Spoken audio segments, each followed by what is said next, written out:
रात का फायदा उठाते हुए खनिज माफियाओं के द्वारा रेत की चोरी करने का मामला सामने आया है, जिस पर पुलिस ने 3 वाहनों को जब्त कर कार्रवाई की है। दरअसल अनूपपुर जिले के भालूमाड़ा थाना अंतर्गत पोड़ी घाट से रेत की चोरी करते 3 ट्रैक्टरों को पुलिस ने जब्त कर कार्रवाई की है। अनूपपुर जिले के भालूमाड़ा थाना अंतर्गत पोड़ी घाट सोन नदी खरिया टोला से बीते दरमियानी रात लगभग 12 बजे को भालूमाड़ा पुलिस ने अवैध रूप से रेत का परिवहन कर रहे 3 ट्रैक्टर को जब्त किया है।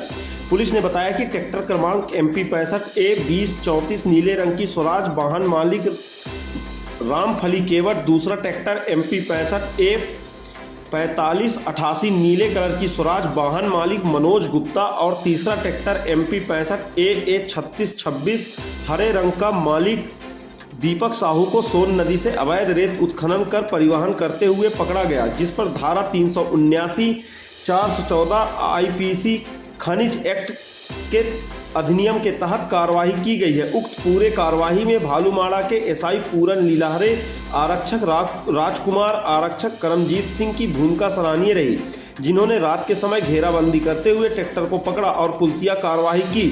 उक्त कार्रवाई से रेत माफियाओं में हड़कंप मचा हुआ है। गौरतलब है कि नदियों से रेत उत्खनन के लिए 30 जून से 1 अक्टूबर तक उत्खनन के लिए कलेक्टर ने रोक लगाई है, क्योंकि यह मछलियों का प्रजनन का समय होता है, इसलिए नदियों से रेत का उत्खनन बंद है। वहीं रेत ठेकेदार के द्वारा भंडारण से रेत की बिक्री की जाती है, लेकिन रेत माफियाओं के द्वारा रात का फायदा उठाते हुए नदियों से रेत चोरी लगातार की जा रही थी। हालांकि समय समय पर मुखबिरों की सूचना पर पुलिस दबिश भी देती थी, लेकिन जब पुलिस मौके पर पहुंचे तो यह रेत माफिया मौके से फरार हो जाते थे। बताया जाता है कि रेत माफिया पहले से ही अपने आदमी लगाकर रखते हैं और पुलिस की गाड़ी आते देख मौके से अपनी गाड़ी भगा ले जाते हैं। हालांकि पुलिस ने इस बार जाल बिछाते हुए रेत माफियाओं को बिल्कुल भी मौका नहीं दिया और मौके से रेत चोरी करते 3 वाहनों को जब्त कर थाने ले आई।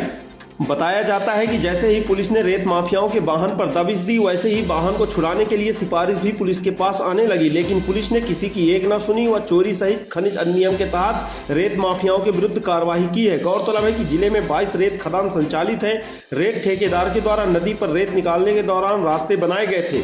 इसी रास्ते का उपयोग अब रेत माफिया रात के समय करते हैं और मनमाने दाम पर आसपास के इलाकों पर बेचते हैं। वहीं सीधा नुकसान रेत ठेकेदार सहित राजस्व को होता है, लेकिन आखिरकार चोरी तो चोरी ही है। खनिज संपदा की चोरी करते हुए आखिरकार रेत माफिया पुलिस के हत्थे चढ़ गए। गौरतलब है कि इससे पूर्व भी भालूमाड़ा पुलिस ने रेत माफियाओं के विरुद्ध कार्रवाई की थी। पोड़ी घाट से लगातार रेत चोरी होने की सूचना कई दिनों से पुलिस को मिल रही थी, इसलिए पुलिस ने इस बार टीम बनाते हुए कार्रवाई की।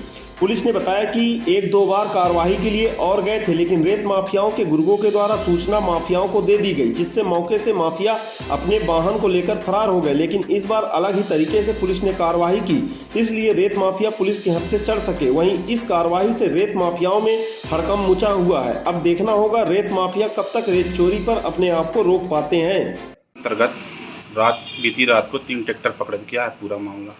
ये पिछले कई दिनों से ऐसी शिकायत मिल रही थी कि लोग चोरी छुपे सोन नदी से रेता निकाल रहे हैं, और इसी सूचना के आधार पर कल जो है भालूमाड़ा पुलिस की विशेष टीम इसी काम के लिए रात में लगाई गई थी। और रात में काफ़ी देर रात में करीब 3-4 बजे सुबह जो है कल 3 ट्रैक्टर ग्राम पोड़ी के निकट अवैध रूप से रेत का परिवहन करते हुए पकड़े गए हैं। और इनमें से जो इनके वाहन चालक हैं, उनमें से एक का नाम मनोज गुप्ता निवासी भालूमाड़ा बताया गया है, दूसरे का नाम दीपक साहू निवासी डबल स्टोरी भालूमाड़ा बताया गया और तीसरे मनोज केवट ये निवासी पोड़ी बताए गए हैं। इनके खिलाफ जो है IPC एवं खनिज अधिनियम के तहत कार्रवाई की गई।